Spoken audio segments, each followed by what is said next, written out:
안녕하세요, 풋볼 포레스트입니다. 바로 오늘 있었던 경기죠. 홍명보 감독의 대한민국 대표팀과 홍콩 대표팀 간의 2025 동아시안컵 2차전 경기가 있었습니다. 이번 경기에서 우리나라 대표팀이 상대한 홍콩 대표팀은 현재 피파 랭킹 147위 자리에 위치한 23위 우리나라 대표팀보다는 한참 낮은 레벨의 팀으로서 홍콩 대표팀은 피파 월드컵은 물론 AFC 아시안컵에서도 본선 무대에 진출하지 못할 정도로 아시아대에서도 상당한 약체팀이라고 할 수 있는 팀이었고,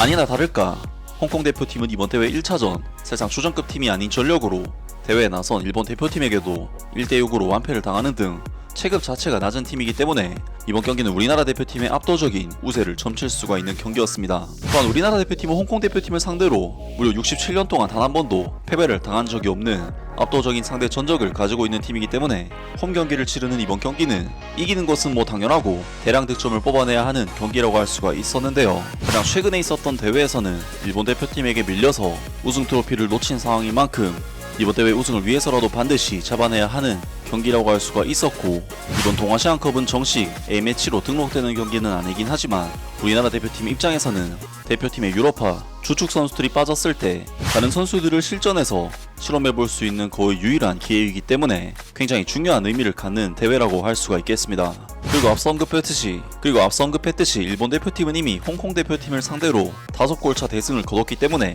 골득실 경쟁을 위해서라도 대량 득점이 필요한 경기라고 할 수가 있었는데요. 그리고 이번 경기에서 대한민국 대표팀의 홍명보 감독은 이창근 골키퍼, 조현택, 나상호, 강상윤, 서명관, 이호재, 이승원, 김태현, 서민우, 변준수, 김태현 선수까지 중국을 박살냈던 주인공들인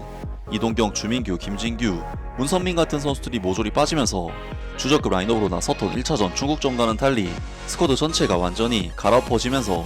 완벽한 후보급 라인업으로 이번 경기에 나섰고, 반대로 홍콩 대표팀은 독일 혈통의 올리버 게르빅, 스코틀랜드 혈통의 레온 존스, 브라질에서 귀화한 주닝요, 페르난도 페레이라, 나이지리아 혈통의 마이클 우데부르졸 등 온갖 귀화 및 혼혈 선수가 포함된 가장 강력한 라인업으로 우리나라 대표팀을 상대했습니다. 이번 경기에서 우리나라 대표팀은 홍콩 대표팀을 상대로 홈에서 치르는 경기이기도 하고 워낙 압도적인 전력 차이를 가지고 있는 매치업이다 보니 당연히 경기 시작부터 압도적인 경기 양상으로 경기를 지배하기 시작했는데, 먼저 슈팅 숫자가 7대1, 유슈팅 숫자는 2대0, 볼점률 수치 면에서는 72대 28이라는 스탯을 찍으면서 우리나라 대표팀은 그야말로 모든 면에서 홍콩 대표팀을 압도하는 경기력을 보였습니다. 하지만 우리나라 대표팀은 경기를 주도하고 있긴 하지만 전반전 초중반을 넘어가는 시점까지도 득점은커녕 득점에 근접한 찬스조차 잡지 못하는 답답한 경기를 치렀는데, 확실히 중국과의 경기에서는 김진규, 이동경 같은 상대 수비 라인을 후벼팔 수 있는 창조적이고 공격적인 자원들이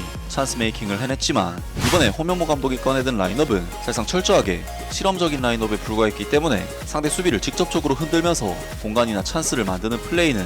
사실상 잘 나오지 못했습니다. 물론 이번 경기에서 홍콩 대표팀은 최전방 공격수인 마이클 우데부르졸 선수 정도를 제외하면 선수 전원이 하프라인 아래에서 아예 나올 생각이 없는 극단적인 수비 전술로 우리나라 대표팀을 상대했고, 그렇기 때문에 우리나라 대표팀 선수들이 파고들 만한 공간 자체가 부족했던 것은 맞지만 우리나라 대표팀은 선수들 간의 유기적인 패스워크나 부분 전술이 전혀 나오지 않으면서 상대의 좁은 수비 라인을 돌파하지 못했고, 계속해서 전방으로 볼을 찔러 넣다가 수많은 수비수들에게 둘러싸여 결국에는 백패스를 하거나 턴오버를 범하는 등 아무리 급조된 팀으로 나선 경기라곤 하지만 상대가 최악체 홍콩이라는 점을 감안하면 너무나도 아쉬운 경기력을 보였습니다. 그리고 전술적인 부분도 문제가 크지만 냉정하게 이야기해서 선수들 자체 문제도 굉장히 폼이 좋지 않은 부분이 있었는데, 우리 대표팀 선수들은 전방으로 볼이 투입될 때마다 홍콩 수비수들의 압박에 견디지 못하는 모습을 보이면서 전방으로 나아가지 못했고, 개인 능력에 있어서 분명한 차이가 있음에도 불구하고 볼 경합 상황에서 딱히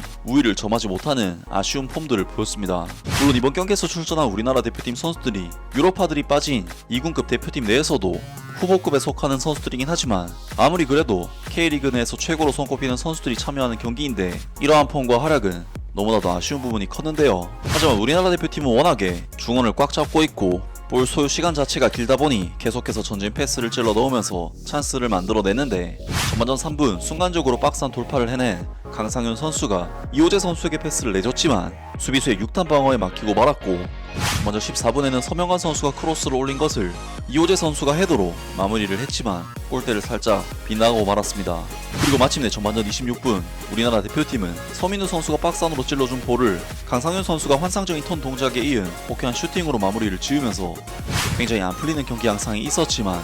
마침내 마수거리 골을 터뜨리는 데 성공했는데요. 이번 경기에서 강상윤 선수는 득점 이전에도 계속해서 중원에서 많은 활동량을 통해 휘저는 플레이를 보여준 몇 안되는 우리 대표팀 선수였는데 계속해서 좋은 활약을 펼친 끝에 득점까지 터뜨렸다는 부분에서 강상윤 선수의 이번 득점은 의미가 컸습니다. 하지만 우리나라 대표팀은 이후 전반전 추가 시간 선제골의 주인공 강상윤 선수가 박스 안에서 완벽한 찬스를 잡았지만 슈팅을 하늘로 날려버리고 말았고, 홈에서 홍콩을 상대로 한 경기라는 점을 감안하면 굉장히 아쉬운 스코어인 1대0으로 전반전을 마무리하면서 후반전에 돌입하게 되었습니다. 사실 우리나라 대표팀은 전반전 홍콩 대표팀의 내려앉은 수비 라인을 휘저는 부분에서 아쉬움이 있었던 경기였고, 이런 경기는 사실 측면에서 윙어들이 흔들어줘야 하지만 그러한 부분에서 아쉬움이 있었기 때문에 홍명보 감독은 후반전이 시작되자마자 문선민 선수를 투입하면서 적극적으로 교체를 가져갔는데요. 홍명보 감독은 본래 공격수들인 문선민 선수와 모재현 선수를 윙백으로 기용할 정도로 공격적으로 변화를 가져갔지만 정작 윙에서는 큰 효과를 보지 못했고, 그나마 중원을 휘저어줬던 강상윤 선수가 상대의 압박을 벗겨낸 뒤 전진 패스를 찔러 넣는 등 선수 교체에 대한 효과는 막상 크게 보지 못했는데, 우리나라 대표팀은 후반전 초반 변준수 선수가 어처구니 없는 패스 미스로 홍콩 대표팀에게 결정적인 찬스를 내주기도 하는 등 공격수를 투입해서 공격을 강화하려고 했지만 오히려 수비에서 문제점이 드러나고 말았습니다. 하지만 결국 우리나라 대표팀은 66분 교체 투입된 문선민 선수가 어시스트를 기록하면서 이호재 선수가 헤더로 득점을 장렬 2대0의 스코어를 만들어내는 굉장히 중요한 득점을 만들어내는데요. 하지만 우리나라 대표팀은 이후 온갖 찬스를 날려버리면서 추가적인 득점에 실패했고, 그대로 2대0이라는 아쉬운 스코어로 이번 홍콩전을 마무리하게 되었습니다. 물론 이번 경기는 우리나라 대표팀이 2군급 대표팀에서도 후보급 명단을 구성해서 나온 경기이기 때문에 냉정하게 이야기해서 오늘 경기를 뛴 선수들 중 사실상 월드컵 본선 무대에 출전할 만한 선수는 거의 없다고 봐도 무방할 정도의 경기지만, 그렇다고 해도 홈에서 홍콩 대표팀을 상대로 이렇게까지 힘들게 경기를 했다는 것은 팬들 입장에서는 만족할 만한 경기는 분명히 아니라고 할 수 있고,